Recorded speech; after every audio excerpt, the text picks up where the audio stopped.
This show is brought to you by Safety FM.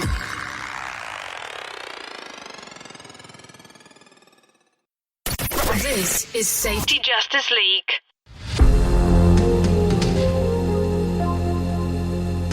Hey, all you cool cats and kittens. We are so excited you're joining us for this episode of Safety Justice League. We're having a house party over here. We're talking about everything that is changing in this world today. And guess what? We have toilet paper. So get comfortable and enjoy the show.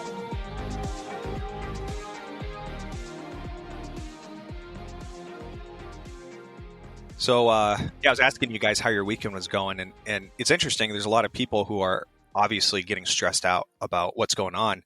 But my weekend is like I was doing laundry, I cooked a roast, and I got a ton of work done. But then there's a red crayon in the laundry. So it looked like my dryer looked like a murder scene. Thank you, Liam, my son, for that little gift. And then, I love coffee, obviously. And I will collect the used coffee grinds. And once my little container gets full, I'll take it out and I'll throw it down in my garden because apparently it's good for the soil. And there was no wind at all. I'm like, all right, I'm just going to dump it down. The second I threw it down, a huge gust of wind came up and blew it into my face. And beard. And it was, look, I mean, I appreciate the exfoliation of the face. And it's good for the beard. If anyone has been following us for any time, they know my secret is black coffee rubbing it into the beard, right? But I didn't need the exfoliation of my eyeballs. I could have skipped that part. Yes. Ouch. Yeah. Ouch. But other than that, it's been a great weekend. Oh, nice. Gosh. Jeez. It was, it was a weekend. I got the garage clean. That's awesome. Have you guys noticed the natives getting restless on LinkedIn? I noticed you poking sticks at them. Well, I wasn't poking anything except for the. Well, okay. Let me just say something about that. So I'm not going to get into names or anything like that. But I do have a guest. I have a guest suggestion for you. Yeah, no doubt. Yeah. Hey, let's do it. You should bring it on. But here's the thing: is if I made a post about targeting the bad companies, and I've made posts about good companies. And I was being very general, and I was talking about the companies who are mandating that their employees come in unnecessarily. They're putting them at risk unnecessarily. And I take exception to that. I have a problem with that as a safety manager. And I would hope that everybody would have a problem with that. Like, generally putting employees at risk unnecessarily is frowned upon in the safety community at large. I would hope anyway. Okay. So now that we're all on the same page here, if I am calling out, generally speaking, if I'm calling out companies who are unnecessarily putting their employees in harm's way, and then somebody gets mad about that, doesn't that sort of assume guilt on their part? I mean, if you're not doing it, why would you get defensive about it? It's possible. I mean, I think sometimes that when people are, when I'm dissecting things that they're saying, in this type of instance, that sometimes I think that there might be some truth to it, like exactly what you're saying. It's like if they're like defending something so hard, or on the flip side, if they're against something so much that there might be like a shred of that like within them, or, I'm trying to find this other quote that I saw yesterday, or it feels like a month ago, but it kind of applies here. I'm going to find it.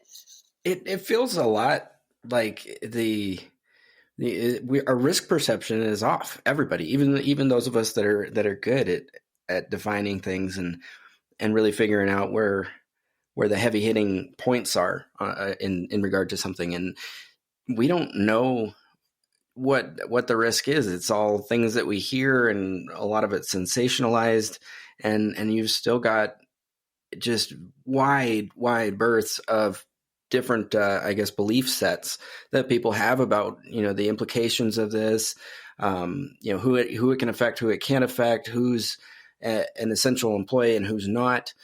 And, I think that because there's so much disagreement, and it's not even active disagreement, it's just, maybe a different perspective is the right way to look at it.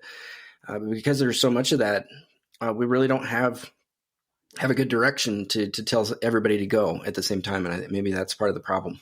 There is, yeah, to your point, Jason, there's such a broad range of views on this thing. I've even had people asking me if I know anybody who is infected or has been diagnosed with it, tested positive for it. And I don't personally. I know people who do know people, but some people believe that the entire thing is a hoax. So it's all the way to that extreme even. Which is just crazy to me because, I mean, I'm one of those people that knows a couple people that are positive. So, yeah, it's the real deal. I found that quote too, by the way. Yeah, it is. We don't see things as they are. We see them as we are. That's a great quote. There's so many different thought processes that are occurring through all of this. You've got people who are like, all right, safety, this is your chance to step up and be the man, and you're going to guide your company to a safe place. And you got some that are like, okay, the safety professional, y'all are crapping the bed in this one, and it's just going to show how worthless y'all are after this. It's a weird thing. And I think as the longer that we go into this quarantined environment, the more sensitive people are going to be about any posts that are potentially incendiary, that may call to question decisions being made in light as they're being made. So that's going to be defensiveness. That's going to be fear. I mean, people are fearful for their employees, and it's a whole crazy gambit of emotions. And I think that our emotion levels are getting higher, and therefore our responses are getting a little bit more aggressive. And there's a lot more going on here than just a virus. Fear is totally understandable, obviously. And there's a lot of people with a lot of pressure, Jason, to your point. And there are things now that I think are going to have long-term repercussions. Just, for example, in the economy. I mean, the government is printing or basically creating a new stimulus. And I don't know, I haven't looked into it deep enough yet, but it's something like $6 trillion. $6 trillion. That's 6,000 billions. That's insane. And what that's going to do is it's going to cause inflation, and it's going to make prices go up. And so there's going to be some long-term repercussions to this. I posted on, I think it was on Facebook, I was recommending people look into buying some crypto or find a way to preserve your wealth if you have a lot in savings, because what ends up happening, it's like cutting a piece of pizza. If you have 10 pieces in one piece of pizza, you could cut each piece in half, and then now you have 20 pieces. And so it's not that you have more pizza, you just have more pieces of pizza, and they're all smaller. And that's what's happening to the dollar. And so that's actually almost a bigger concern at this point, looking ahead. I think the corona thing will pass. I think it will calm down, and then it'll end up a seasonal thing, and vaccines will be made, and it will become about the same as the flu, probably, maybe, being the non-expert that I am. But what about if people are so worried about the economy, how about all the stimulus and the US dollar? I mean, what's going to happen there? So there's a lot more going on than just the virus. So it's going to take a lot to get through and unpackage everything and really find out what the repercussions are. I think that part's that's like the big unknown, because I feel like, based on people in my circle, like, and just social media posts that I see and stuff that I'm picking up on, I feel like people kind of thought like, this is going to pass maybe in a couple weeks. And even looking at, I've been tracking all the shelter in place orders and seeing the end dates on a lot of them. And the one that I saw that went out the furthest was into May, as far as a state I forget if it's a state or a county ordered shelter in place. And others, their shelter in place orders are expiring this week, or coming up. I don't even know what the date is today, but coming up like the 31st already. So I think that people are realizing like this is going to be a little bit longer. It's not like the governor of Minnesota was saying, this isn't like snow days, where you're just like in the house and whatnot. This is different than that. It's on another level.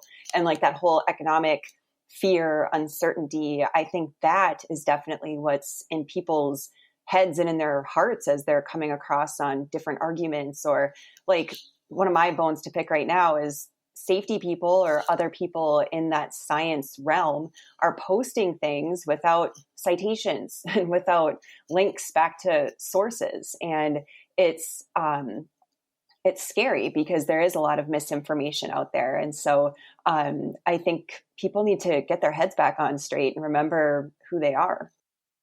Well, this is really bringing to light a lot of things. And I think we touched on this already a little bit, but making decisions for an organization, whether it's a safety professional or anybody in any chain of command above or below them, when you can see the results of the decisions right away, which is what we're seeing right now, there's going to be a lot of something that we're really good at as safety professionals. There's going to be a lot of second guessing and armchair quarterbacking, and people getting you combine that with the angst and the heated emotions or raised emotions that we've got going on right now, and you have some major challenges to get around in terms of the way we communicate, in terms of the way that we de-escalate problems or address issues that come up, and I think part of the big problem that a lot of people are having is just that there's no good answer. There's no certainty about any answer because we just don't know what's going to happen. And I think that's weighing pretty heavy on a lot of people. Yeah. And this goes beyond the workplace too. It's kind of interesting because the office or the, wherever you work, they do have an interest in you not contracting the virus and then bringing it into the workplace. And traditionally, I mean, look at OSHA record keeping. There's a very, very clear line drawn at the commute in when the commute ends, and then that's exempted. So anything that happens, if you contract the virus outside of that or get hurt outside of that, it's not work related. And so it's kind of out of mind especially for safety and management. And then once you begin the commute at the end of the day, again, that's not our problem. It's now you're on your own. It's not, wouldn't be compensable or work related or whatever. But now I was reading on Facebook, on the Facebook group, there's a safety group on there, and they were saying that somebody had complained to OSHA that, and you guys may have seen this, somebody had complained to OSHA because they saw that people were sharing vehicles to commute to work, basically carpooling into work. And that since they were doing that, they were not respecting the 6-foot social distancing, which is true. And a lot of the conversation in the group was, well, yeah, but that's not, that's on their own. That's on their own time. What do we care? That's not the workplace. We're not responsible for that. And I'm like, okay, well, could we just step back a second and look at the big picture? Why would you not care as an employer if you have 6 people riding in a vehicle together and one person exposes everybody else, and then those 6 people now appear in your workplace and they're spreading it all over the workplace? And so it's an interesting time when the scope of safety and how it impacts the workplace, and there always has been some crossover, but to this, not quite to this extreme. And so it's an interesting kind of blurring of the lines, and it's important to remember to think about the big picture. Take the 30,000 foot viewpoint, look at the big picture. And somebody said to me, oh, well, yeah, but how would you possibly get them not to do that? And I said, well, give them some incentive to drive their own vehicles or something. I mean, you can be creative. It's not rocket science, but it should be something that we should think about. And it's really about the 30,000 foot viewpoint, and it's important to take safety principles home and equip your employees to do so. I want to get into that a little bit more because I got out my pen so I can write something down about public health for the safety professional, because I've seen on LinkedIn and mostly LinkedIn that people are like, well, you would need to have some kind of public health or nursing or medical background to be able to do anything about coronavirus at your organization, which I disagree with because I just don't think that's practical. But I think it gets into these things where I think what you're getting at is how far are we supposed to care or try to influence someone's safety off the job, or when it's not compensable or recordable under the eyes of OSHA or workers' comp. And I think that we do have a responsibility to our people for public health, that we don't want them coming into a workplace if they're sick. This is something that we've been talking about and educating the people. Do we only care if they wash their hands when they're at work? No, we want to make sure that they're washing their hands at home and others in their home are washing their hands and washing surfaces and whatnot. So I think maybe something that will come out of this too is, I know that there's some people that really hesitate to get too far into people's choices or their safety when they're off the job, but it really does impact what happens at work and someone's ability to work and work safely. I think that you have the ability to pour into your people in a way that would show them ways to be safer at home. You know, continuing this hand washing at home is just as important as doing it here. And we do that. We should be doing that from safety as a whole, not as a way to manage what they do at their house, but to give them some tips that they may not have thought of. It may be as simple as, you know, when you're talking about eye protection, taking it to the point of discussing, you know, hey, it might be a good idea to wear your eye protection when you're mowing the lawn or weed eating at the house, or, you know, doing something that has flying debris. You know, it's not I'm trying to manage your work at the house. It's I'd like to provide these extra tips to help you think about these things even outside of work, because we should care about the overall health of our employees, regardless if it's work related or home related. You know, there shouldn't be this sigh of relief when a worker shows up to work and says, hey, I'm limited today because I hurt my arm at the house. Oh, well, thank goodness that was at the house. No, we shouldn't be feeling that way, because you know what? One of our workers got hurt, regardless of if it was at the house or if it was at the job site, they still got hurt. We should be taking the time to care about them as a whole person, not just the person they are when they're on the clock or when they're covered by OSHA directives. I think that's really the heart, you know, to circle back to what we started with. That's the heart of what this whole debate about essential employees is about. And I don't know if any of us had really talked that out before this point, but the light bulb just kind of went on for me when you were talking there. You know, I think people that don't understand that whole life aspect, that whole, you know, quality of life aspect that we're trying to promote here, if you're talking to, say, a leader, decision maker, somebody in one of those positions who doesn't share that same value set, they're going to potentially view who is essential and who isn't in a different context than, you know, any of us would. And I think that's probably why the debate gets so heated, because we're arguing for, you know, and I don't like going all high and mighty here, but we're arguing a pretty morality based, ethical position. And this is one time where it's not just throwing up the safety flag just for the sole sake of standing on moral high ground. It really is about protecting people for their entire life. And I think it's kind of a false dichotomy to say, you know, well, if you're essential, then you must be put at risk. And if you're not essential, then you're not put at risk. There are essential people who can still work safely from home, for example. And so we have to be careful not to get into those binaries, those false binaries. And then also the idea of trying to facilitate safe behavior at home. I've seen this a lot where safety professionals are like, well, but how, you know, if we gave them soap, how would we mandate, or how would we enforce that they're washing their hands as often as we want them to? And it's kind of like, okay, Satan, calm down. Okay. Because if you facilitate those employees, if you give them and encourage them and work with them and not try to be the safety cop all the time, then you're going to be a lot more effective at winning their hearts and minds. And if you facilitate them by, say, sending home soap and saying, hey, please wash your hands frequently, this kind of thing, of course, you're not going to get 100% compliance, but it shouldn't be about that. It should be about hearts and minds. And you know that if you facilitate it, if you make it easy for them to do so, it's going to be some percentage better than it was before. And so it's sort of one of those situations where you don't want to let perfect stand in the way of good. It doesn't have to be perfect. Don't live in a gumdrop castle where everything has to be exactly perfect. It's not realistic. So it's okay to be both principled and practical.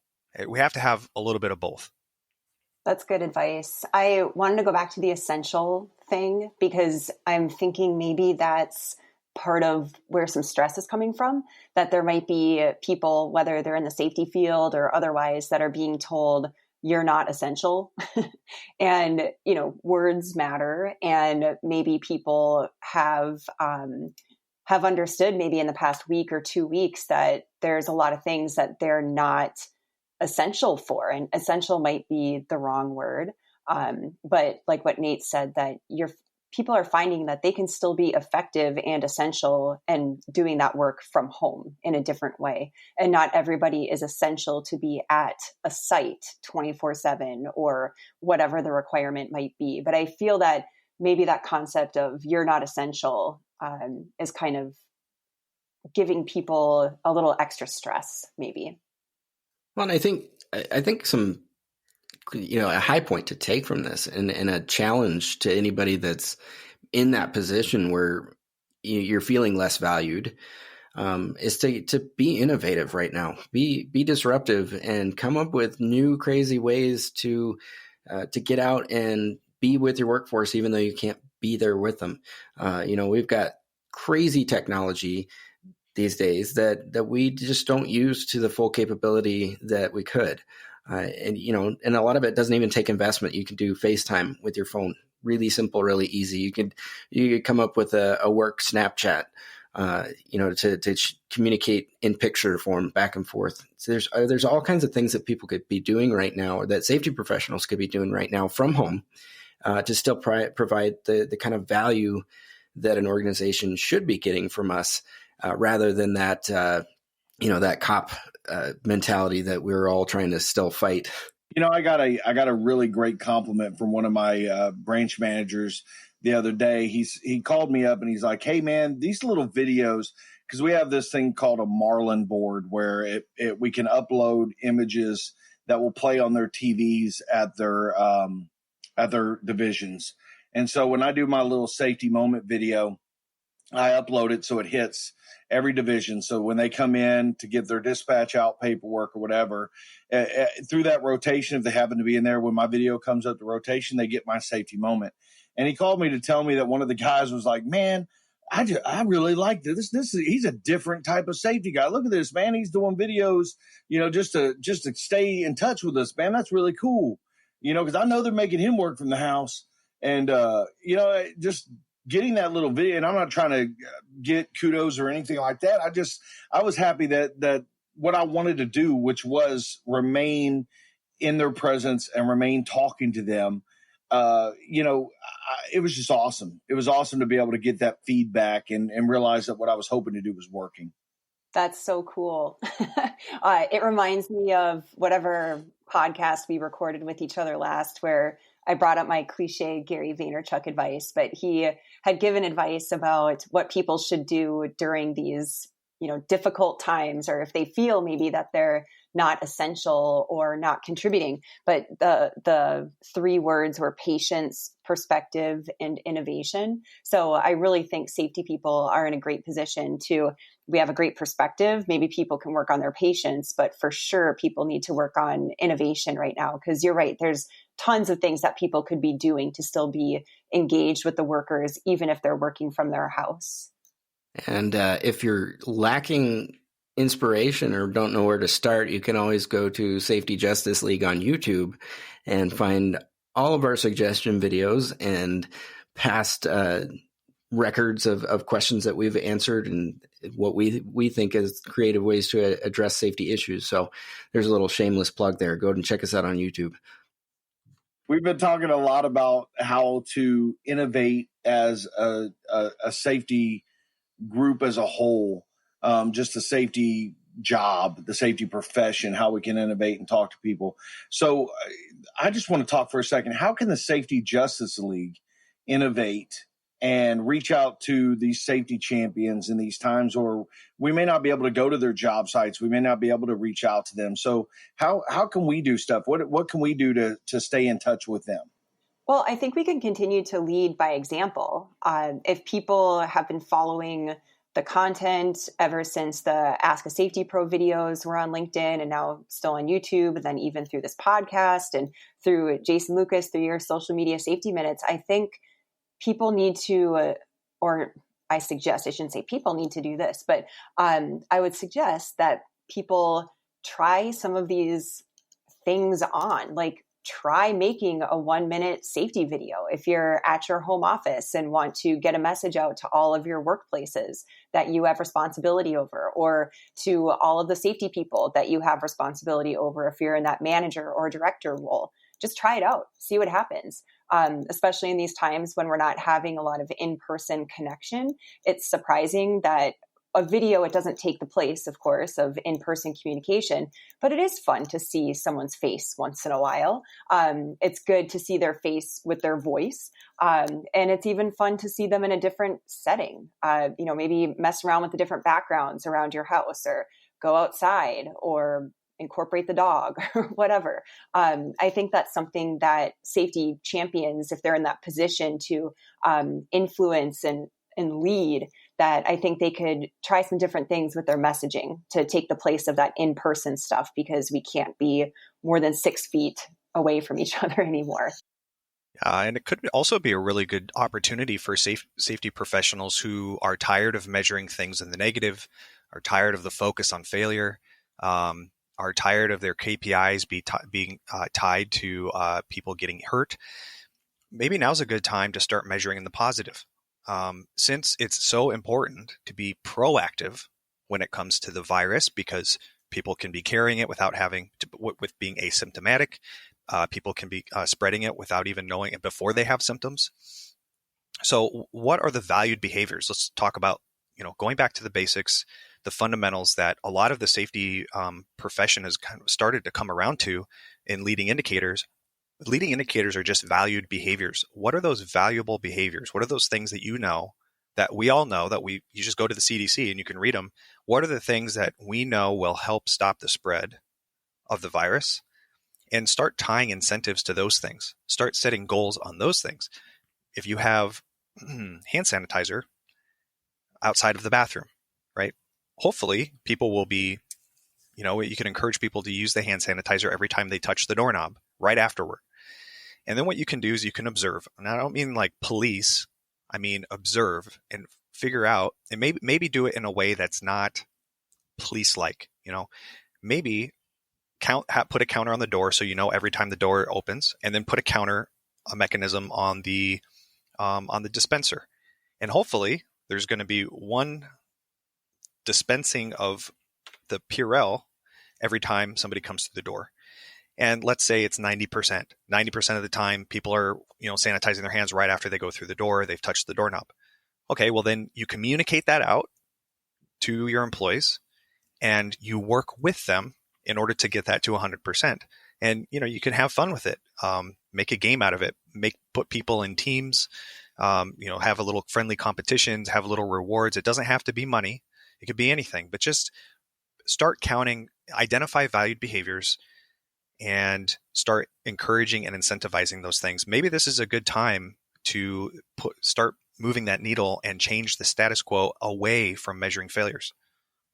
I think this is a great time for us to do that. I mean, there's something that I've been trying to work on myself as ways to manage safety from a proactive versus a reactive mode. And this is the perfect time. I couldn't agree with you more on this, Redbeard, from the standpoint of finding ways to recognize positive behaviors and finding ways to try to determine how to keep these guys and gals safe prior to, just being reactive to an incident occurring, and then everything being based upon that. So I agree with you completely.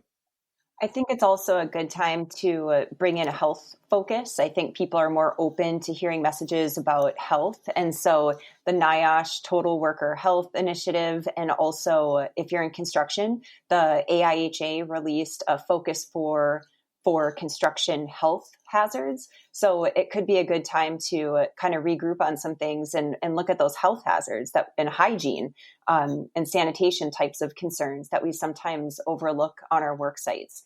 There's a lot of construction sites I've worked on in the past that would not have been ready, and some likely in current times right now that weren't ready for people to be able to readily wash their hands. Like, this is super gross, but it's the reality of some construction sites. So things like that, they've been on the books for years. It's been a best practice for years.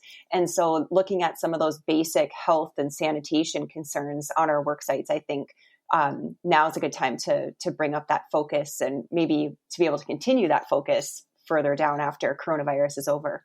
Well, we've covered a ton of stuff on this episode. And I just want to remind everybody, these are crazy times. We understand there's a lot of stress and strife and uncertainty right now, but more now than ever is a time for the safety community to really put our heads together, come up with innovative ways to do safety better, and really make ourselves more relevant than we ever have been before. And I think there's a lot of positivity there if you look at things in that angle. So if you're struggling, if you're having doubts about whether you're essential, or if you just want advice from your safety team here at the Safety Justice League, let us know. Reach out to us. We are available. One of us will answer it most of the time of the day, and we love really helping out this community. So I think I'm going to wrap us up with that. Guys, as always, thank you for being a part of this team and offering the best of what we have. So we'll catch you again next time. And don't forget to check your kids' pockets for red crayons.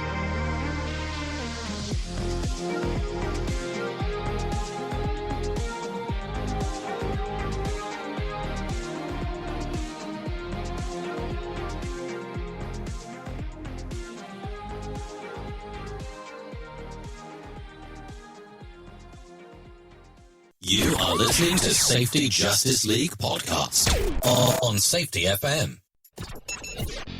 The views and opinions expressed on this podcast are those of the host and its guest and do not necessarily reflect the official policy or position of the company. Examples of analysis discussed within this podcast are only examples. They should not be utilized in the real world as the only solution available, as they are based only on very limited and dated open source information. Assumptions made within this analysis are not reflective of the position of the company. No part of this podcast may be reproduced, stored in a retrieval system, or transmitted in any form or by any means, mechanical, electronic, recording, or otherwise, without prior written permission of the creator of the podcast, Jay Allen.